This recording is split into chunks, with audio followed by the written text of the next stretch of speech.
Hi friends, welcome to our channel. Friends, మనకు ఆంధ్రప్రదేశ్లో కొత్త ప్రభుత్వం అయితే వచ్చేసింది. మనకు 12వ తారీఖున చంద్రబాబు నాయుడు గారు అయితే ప్రమాణ స్వీకారం చేయబోతున్నారు. అయితే అందరి మదిలో ఏం మెదులుతుంది అంటే తల్లికి వందనం అనే పథకం. మనకు అధికారంలోకి రాగానే మనకి తల్లికి వందనం అనే పథకాన్ని ప్రారంభించబోతున్నారు. ఎందుకంటే మనకి ఇంకా స్కూల్స్ కూడా ఓపెన్ అవ్వబోతున్నాయి. చాలామంది తల్లులు ఇంతకుముందు అమ్మఒడి పడేది, ఇప్పుడు అదే పథకానికి తల్లికి వందనం అనే పేరునైతే యాడ్ చేయడం జరిగింది. కాకపోతే దీనికి కొన్ని రూల్స్ రెగ్యులేషన్స్ అనేవి మారడం జరిగిందనమాట. దానికి సంబంధించిన పూర్తి వివరాలు ఈ వీడియోలో మనం తెలుసుకుందాము.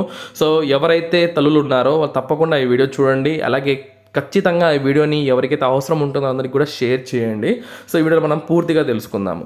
తల్లికి వందనం పథకం అనేది ఎవరైతే ఆంధ్రప్రదేశ్లోని పేద విద్యార్థులు ఉంటారో, ఆర్థికంగా ఇబ్బందులు పడుతూ పిల్లల్ని చదివించలేక పనులకు పంపిస్తూ అలా ఎవరు ఉండకూడదు అని చెప్పేసి చంద్రబాబు నాయుడు గారు ఈ పథకాన్ని అయితే ప్రవేశపెట్టడం జరిగిందనమాట.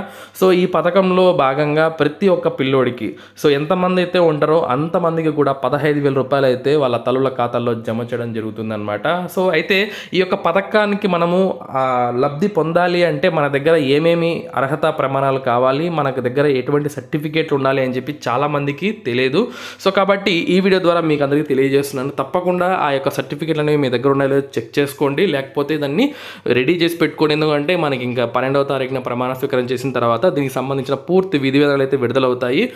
ఇప్పుడు మనకు తెలిసిన అంశం ప్రకారం, అంటే మనకు వచ్చిన యొక్క ఇన్ఫర్మేషన్ ప్రకారం ఇప్పుడు మనకు ఉండాల్సిన అర్హతలు ఏంటో ఒకసారి చెక్ చేసుకుందాము.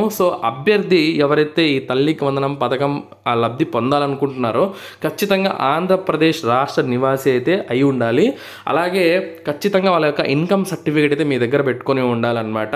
ఎందుకంటే ఇక్కడ ఇన్కమ్ అనేది చాలా ఇంపార్టెంట్ రోల్ పోషిస్తుంది. అలాగే ప్రతి ఒక్క బిడ్డకు, అంటే ఇంట్లో ఎంతమంది మీకు పిల్లలు ఉంటారో వాళ్ళు బడికి వెళ్ళేదానికి ప్రతి ఒక్క బిడ్డకు ఖాతాల్లో 15,000 రూపాయలు అయితే వేయడం జరుగుతుందన్నమాట.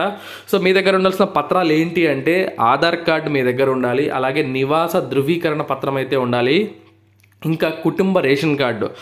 రేషన్ కార్డులు అయితే మీ దగ్గర ఉండాలి. అలాగే కుటుంబ ఆదాయ ధృవీకరణ పత్రం, ఇన్కమ్ సర్టిఫికేట్ కంపల్సరీ ఉండాలి.